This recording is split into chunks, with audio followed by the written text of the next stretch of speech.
What's up guys, it's Chris again.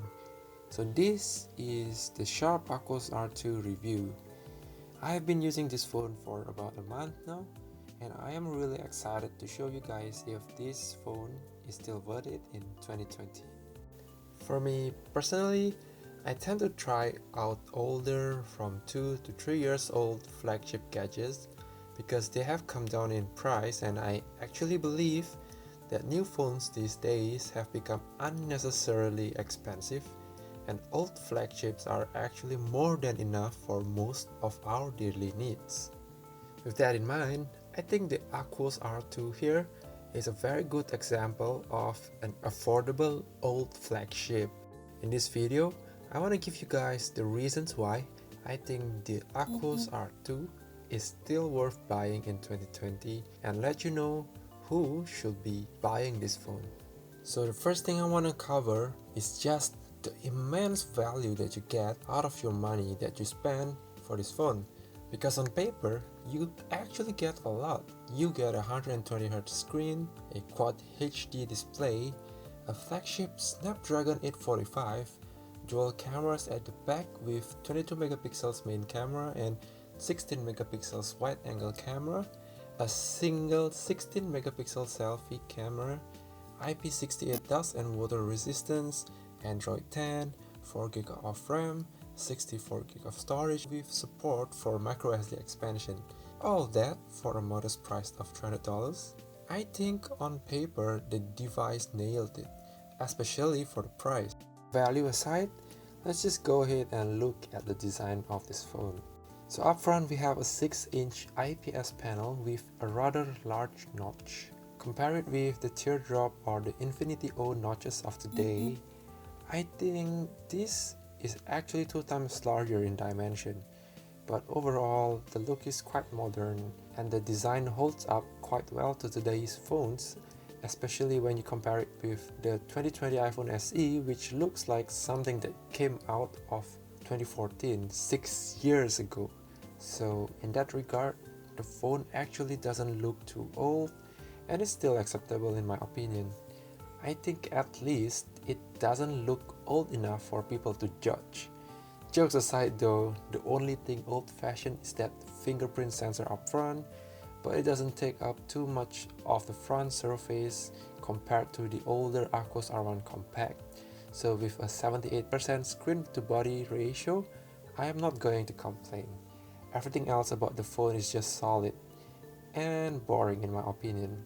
The frame is real metal and a shiny one, and the back is real slab of glass, not like those plastic phones, that plastic surface that you get in Samsung. But the camera is protruding a little. It looks a lot like the iPhone X, and that is boring, which I really don't like. Overall, the design is really decent and up to date enough despite the age, so I think it won't bother most people. Performance wise, I think the Snapdragon 845 is a beast and performs really well on anything that you throw at it. It runs Android 10 nice and smooth without any hiccups. The chipset should easily outperform newer mid-range chips like the Snapdragon 730 and should actually be on par with the upper mid-range 765G chipset on new phones like the OnePlus Nord. I am able to run all my apps and games with no lags on this phone. PUBG, Call of Duty Mobile, Real Racing, Asphalt 9 and etc. they all run really well.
finally, that display is really such a treat to the eye.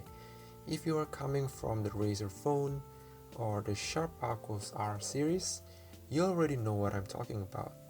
Just scrolling through the social media, browsing through news, and just navigating through the home screen makes me want to use the phone even more because of just how smooth it is. To top it up, we even get a panel that looks really vibrant for media consumption, which is to be expected from a brand which specializes in TVs. Content look really sharp and colors really pop. I think the quality here is up to par with the AMOLED panels from Samsung devices. And if you want to protect your privacy, you can even blur the display from other angles, just like using a privacy screen protector with their veil technology, which is inbuilt to the phone, and that is actually very rare. So overall, there's a lot to like from this device, from value, design, performance, and display. And by now, I know you guys must be curious about the battery and camera. Unfortunately though, things are gonna get somewhat bad from here. Let's just go over the camera first. And to be honest, this camera is actually quite impressive on paper. At the back, you have dual camera, one main camera with 22 megapixel and a 16 megapixel wide angle video dedicated camera.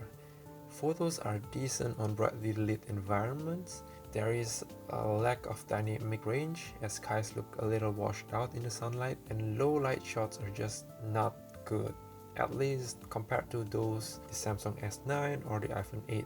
Now for video, despite having that dedicated video camera, I think the video quality actually really suck, especially the video coming from that dedicated 16 megapixels wide angle video camera. There is no autofocus and it defeats the purpose of having a video camera. Basically, don't buy the phone if camera quality is something that you really value. I would rather that you get something like the Samsung S9 or the iPhone 8 if camera is really your concern. Another important factor for most people is the battery life, and I think that the battery life in this phone is somewhat mediocre at best. Can you imagine high refresh rate display with only 3000 mAh? Even the Razer phone comes with 4000 mAh. This comes with just 3100 mAh, and the 120Hz display combined with the Quad HD resolution totally drains that battery like a jet. On a typical day, just expect to have to charge the phone a second time in the evening, unless of course you don't touch your phone much during the day. And there are actually tons of other quirks which I thought are worth pointing out. For example, even though it is running Android 10, Sharp have disabled the gesture navigation support and face unlock option. Another quirk is that the phone restarts every time you change the SIM card, which I realize is typical of Japanese phones, but it is very inconvenient when you just want to swap your SIM card, right? Anyways, if those issues do not matter to you, I think that the phone is definitely easy to recommend, especially if you use your phone mostly for gaming at home. Just plug it into the charger and play to your heart's content, because that Snapdragon 845 and 120Hz display will undoubtedly satisfy your gaming needs. But if you are one of those people who really can't live without a good camera or need a decent battery life because you're always on the go, then just look elsewhere, like the G7 from LG or the Samsung S9, which should be more balanced in those aspects. To sum it up guys, basically the phone is a big winner for folks who game a lot. You can get the same experience as the Razer Phone 2 for just a fraction of the price, and I think that is a big deal. Just make sure that camera and battery is not your number one priority, and I think you will be happy with this phone. So that's all for this video guys. I hope you guys enjoyed it. If you did, don't forget to leave a like and subscribe. I'll see you guys in the next one.